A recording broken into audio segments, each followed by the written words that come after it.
Buen día a todos. El equipo 3A conformado por Berenice, Juan Miranda, Abner Pot, Marco Escalante y un servidor, Alan Marín. Realizaremos una presentación de los temas relacionados a la aceleración y la segunda ley de Newton, apoyados de definiciones, explicaciones y ejemplos. Comenzamos. Antes de comenzar con el tema, debemos empezar por comprender qué es una trayectoria, que por definición formal sería esto. Pero en palabras más sencillas es una función que nos representa el movimiento o trayectoria que sigue un cuerpo en un espacio bidimensional o tridimensional, para lo que el tiempo es nuestra variable, ya que el cuerpo va a estar en diferentes posiciones del plano con ejes X, Y y Z conforme transcurre el tiempo. Entonces, para entenderlo un poquito mejor, imaginemos a un basquetbolista lanzando una pelota. Nosotros queremos graficar el movimiento de esa pelota. Para ello vamos a considerar al ancho y largo de la cancha como nuestros ejes X y Y. Y a la altura que alcance la pelota la vamos a representar respecto al eje Z. Con lo que la pelota va a estar en diferentes posiciones con diferentes valores en X, Y y Z conforme transcurre el tiempo desde que se realiza el lanzamiento hasta que la pelota llega al suelo. Para lo cual nuestra variable viene siendo el tiempo y nuestra trayectoria sería la función que nos sirve para encontrar los valores de X, Y y Z con respecto al tiempo. Un ejemplo más formal sería, por ejemplo, esta imagen en la que de azul está señalada la trayectoria, que es la función, que en este caso, como se ve, son dos funciones que se ocupa para encontrar X y Y de una trayectoria de un punto que se mueve, un punto fijo en una circunferencia, y esta circunferencia se mueve a lo largo del eje X a velocidad constante, por lo que con flechas rojas está señalada la imagen o la curva de la trayectoria, es decir, el movimiento que va a realizar este punto. ¿Y por qué nos sirve saber qué es una trayectoria? Pues bien, las trayectorias nos hablan de movimientos que tienen velocidad, rapidez, aceleración y se pueden relacionar con la segunda ley de Newton. Para ello, las funciones que vamos a estar utilizando en los siguientes minutos del video van a ser funciones de trayectorias. Buenas tardes compañeros, mi nombre es Juan Luis Miranda y a mí me tocó el tema de velocidad. Bueno, la velocidad es la magnitud física de carácter vectorial que se relaciona al cambio de posición o desplazamiento con el tiempo. Se puede representar con la letra B. En la historia, Aristóteles estudió los fenómenos físicos sin llegar a conceptualizar una noción de velocidad. En efecto, sus explicaciones, que posteriormente se encontrarían erróneas, solo describirían fenómenos inherentes al movimiento sin usar las matemáticas. Fue Galileo quien, estudiando el movimiento de los cuerpos en un plano inclinado, formuló el concepto de velocidad. Para ello, fijó un patrón de unidad de tiempo, por ejemplo, un segundo, y midió la distancia recorrida por un cuerpo en cada unidad de tiempo. De esta manera, Galileo desarrolló el concepto de velocidad como la distancia recorrida por unidad de tiempo. Ok, bueno, en cálculo vectorial, una aplicación del cálculo vectorial diferencial es en la física, específicamente en la dinámica. Una función vectorial puede representar la posición de una partícula o un objeto. La derivada de una función vectorial representa la velocidad de la partícula. La segunda derivada de la función es la función aceleración. Todas estas tres funciones dependen del parámetro t, que para este caso es el tiempo. Como vectores, tienen magnitud, dirección, sentido. Para conocer su magnitud es necesario calcular mediante la siguiente fórmula. Aquí podemos ver que la fórmula sería el vector en t sería igual a raíz cuadrada de x' por t al cuadrado más y por t al cuadrado más zt al cuadrado, más z por t al cuadrado. La magnitud de velocidad se conoce como rapidez. ¿ok? En cálculo vectorial. Por ejemplo, si tiene una partícula que se mueve en un plano y su trayectoria es descrita con la siguiente función vectorial. R de t es igual a x, t en i más y t en j más z t en k. Para encontrar la velocidad hay que derivar la función. Aquí derivamos y nos encontramos con que es r de t es igual a derivada de r entre derivada de t, lo que sería igual a derivada de x entre derivada de t en i, derivada de y entre derivada de t entre derivada de tiempo en j y más derivada de z entre la derivada de tiempo en k. Si se pide la velocidad en el tiempo t es igual a 1, basta con evaluar la función vectorial. Aquí podemos ver que es b. Evaluando a 1 nos dejaría igual a 4i más 3j. Se puede encontrar también la magnitud de velocidad, que es la rapidez, utilizando la fórmula y evaluando con el tiempo en igual a 1. b en tiempo es igual a raíz cuadrada de 4t al cuadrado más 3 al cuadrado. Esto es igual a raíz cuadrada de 16t al cuadrado más 9.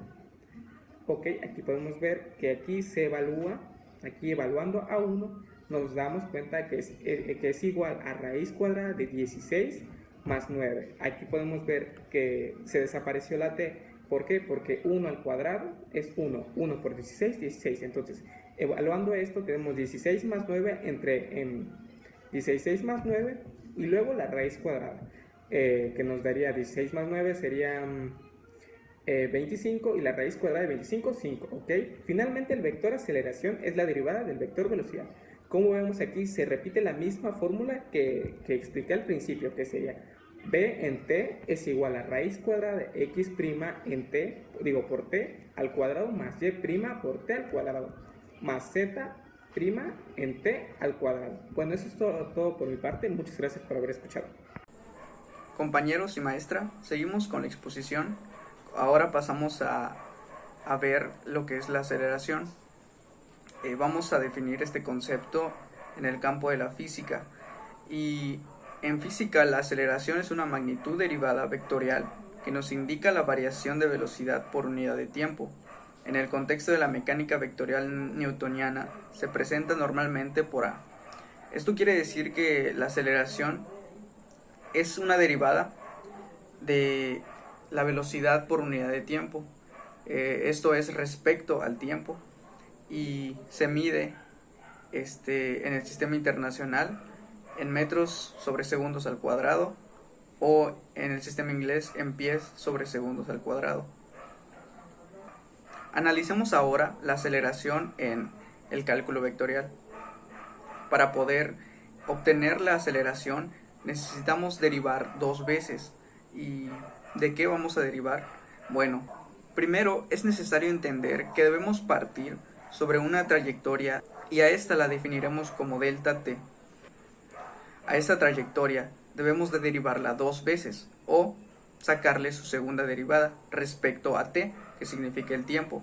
Como bien sabemos, sacándole la primera derivada obtenemos la velocidad y si le sacamos la derivada a la velocidad obtenemos la aceleración. Y como estamos analizando vectores, debemos entender que debemos de sacarle la segunda derivada a x respecto de t, la segunda derivada a y con respecto de t y la segunda derivada a z con respecto de t. Ahora continuaremos con los ejemplos y ejercicios de aceleración. Para este primer ejercicio tenemos la función de posición de una partícula, pero lo que nosotros queremos hallar es su aceleración cuando t es igual a 1. Entonces, para esto, sabemos que la aceleración es igual a la derivada de la velocidad, y la derivada de la velocidad se obtiene al derivar la función de la posición, o que sería lo mismo derivar la función de la posición dos veces. Entonces, para poder continuar, derivamos la primera vez la función de la posición y tenemos la función de la velocidad, y tenemos que 1 al ser una constante se cancela, t es una variable queda como 1, 2 multiplica t y le restamos 1 al exponente y nos queda 2t, y el 1 se cancela, que es una constante y nos queda 0, y aquí tenemos que 2t queda como 2, por lo cual nos queda 2k. Luego volvemos a hacerle esto más pequeño, más simple. Tenemos que la función de la velocidad es igual a i más 2t multiplicado por j más 2k. Sin embargo, nosotros no queremos la velocidad, queremos la aceleración, por lo cual volvemos a derivar la función de la velocidad para tener la aceleración. Ahora volvemos a derivar esta función, entonces tenemos que 0i y queda 0i más, y se cancela la t, nos queda 2j más 0k, pues se cancela el 2. Entonces, ahora lo hacemos aún más pequeño y nos queda que la aceleración es igual a 2j. Sin embargo, nosotros queremos saber cuál es la aceleración cuando t vale 1. Para eso sustituimos los valores. Sin embargo, como en nuestra función de la aceleración no tenemos t, se queda igual. Entonces la aceleración de esta partícula cuando t vale 1 es igual a 2j. Aquí podemos ver la representación gráfica de la trayectoria que tiene esta partícula dada la función de posición. Entonces, como podemos ver, aquí se llega a ver una especie de curvatura, esto debido a que está elevado al cuadrado, pero está en un plano de 3 dimensiones. Empieza tocando este eje Z, y luego termina pasando entre estos dos ejes, y termina subiendo, regresando, pasando cerca del eje sobre el cual empezó. Ahora continuaremos con el segundo ejercicio. Ahora para este segundo ejercicio, de igual forma tenemos que hallar la aceleración de una partícula dada la siguiente función de posición. Pero queremos sacar la aceleración cuando t es igual a pi entre 2. Para eso sabemos de nueva cuenta que la aceleración se saca derivando la función de velocidad, o también derivando dos veces la función de posición, que sería lo mismo, se termina derivando dos veces. Entonces vamos a derivar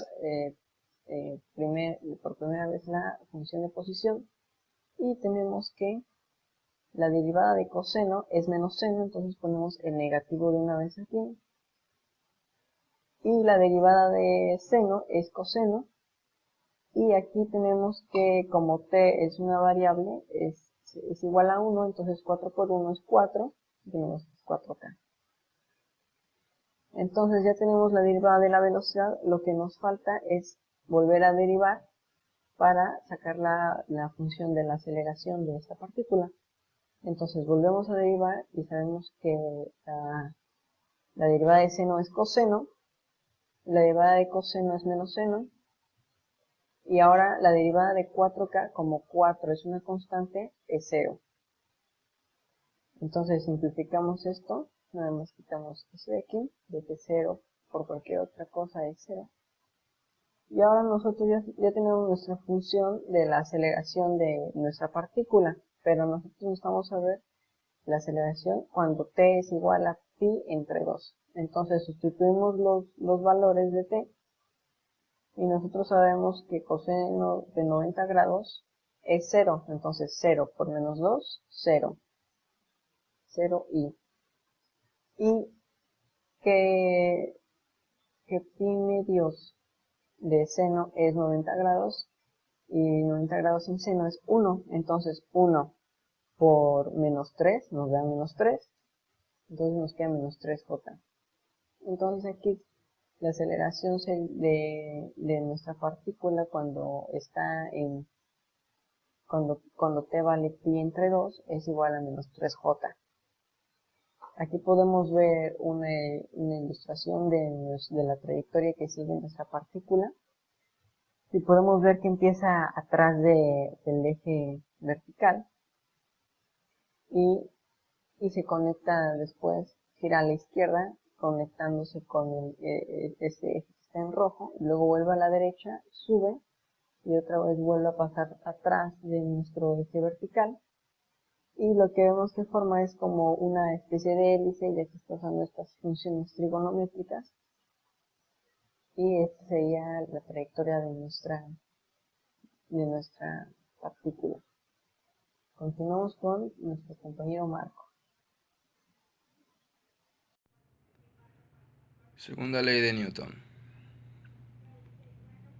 La segunda ley de Newton, o también conocida como principio fundamental, establece que las aceleraciones que experimenta un cuerpo son proporcionales a las fuerzas que recibe.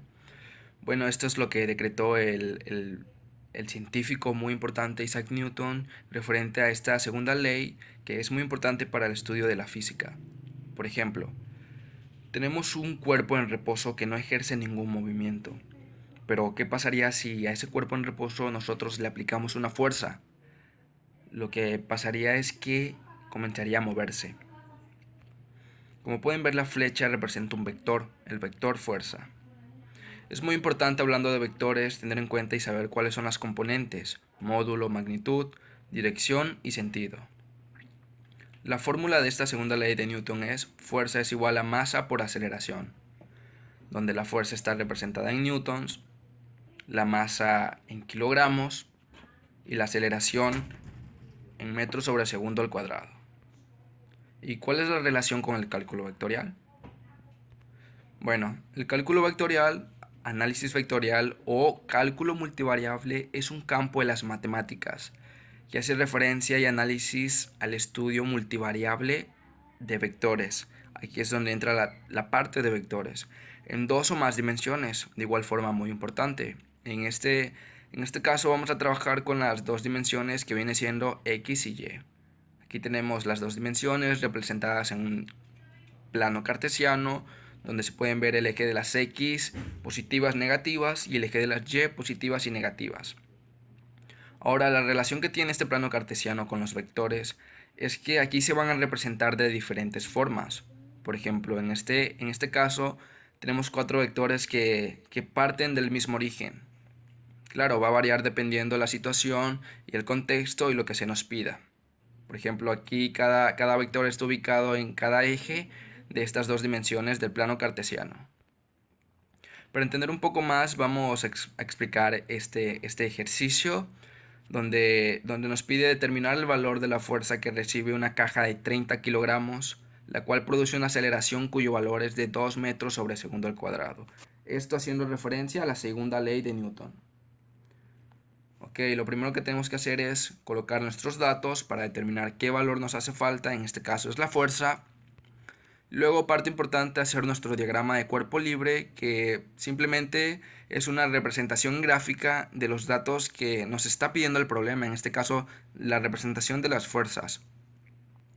Colocamos en el origen la caja, el cuerpo que tenemos, y en este caso el vector va a estar representado en el eje de las X positivas.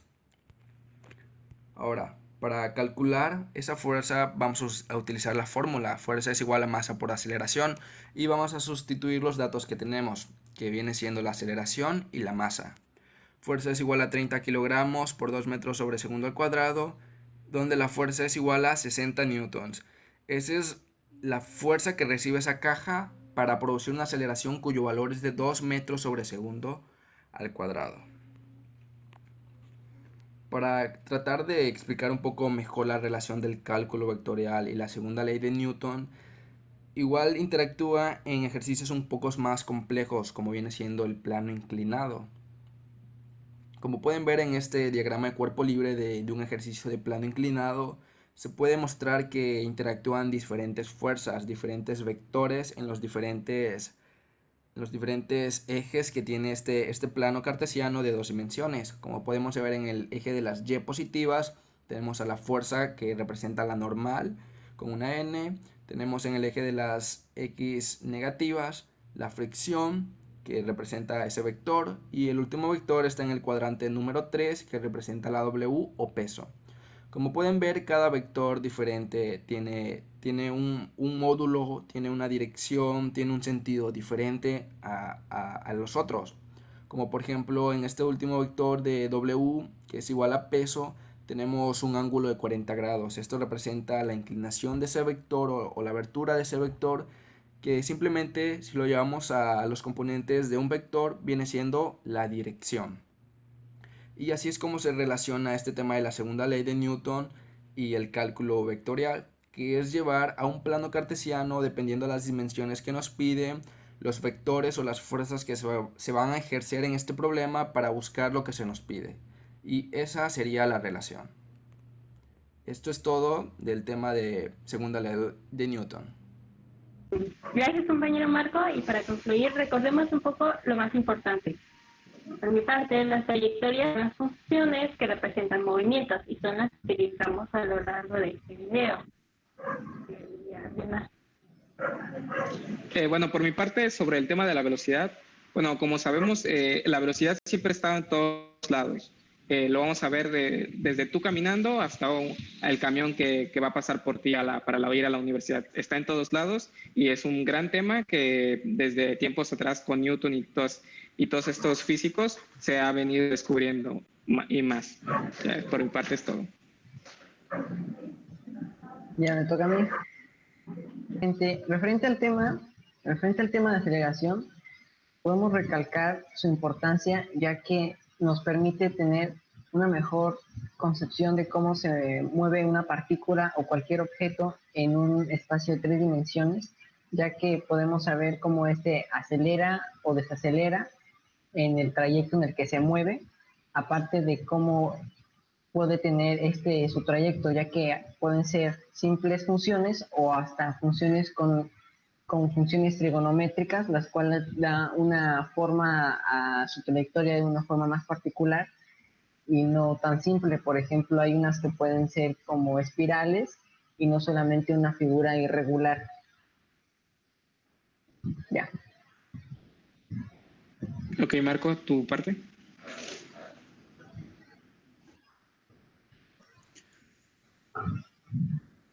Como tema final, la segunda ley de Newton y la relación que tiene con el cálculo vectorial es muy importante, debido a que todos los vectores que se presentan los podemos representar en diferentes planos cartesianos, como puede ser el plano de 2 dimensiones o el plano de 3 dimensiones.